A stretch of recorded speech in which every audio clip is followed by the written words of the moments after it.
எப்படி இருந்த நம்ம காசிமேடு ஹார்பர் இப்போ எப்படி இருக்குன்னு பாருங்க.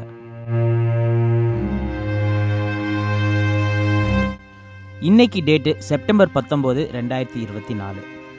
இன்னைக்கு மதியானம் நம்ம காசிமேடு கடல் திடீர்னு உள்வாங்கிருச்சு. கடைசியாக சுனாமி வரும்போது தான் கடல் இந்த மாதிரி உள்வாங்கிறத கேள்விப்பட்டிருப்போம், சில பேர் பார்த்துருப்பாங்க. அதனால் இன்னைக்கு இந்த மாதிரி கடல் உள்வாங்கினதை பார்த்ததும் அங்கே இருக்கிற லோக்கல் ஃபிஷர்மேன்ஸும் மக்களும் பயந்துட்டாங்க. கரையில் இருந்த போட் எல்லாத்தையுமே சேவ் பண்ணுறதுக்கான வேலையை பார்த்துட்டு இருந்தாங்க.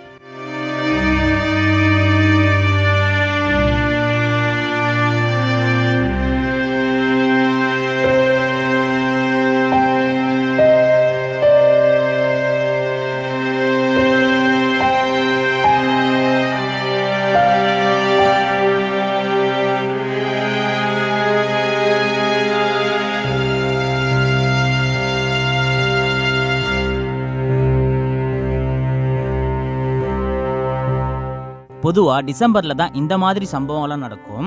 ஆனால் இப்போது செப்டம்பர்லேயே நமக்கான அறிகுறிகள்லாம் தெரிய ஆரம்பிக்குது. ஃபிஷர்மேனோட தொழிலும் கஷ்டம், வாழ்க்கையும் கஷ்டம். அதனால் யாருக்கும் எந்த விதமான ஆபத்தும் வரக்கூடாதுன்னு ப்ரேயர் பண்ணிக்கலாம்.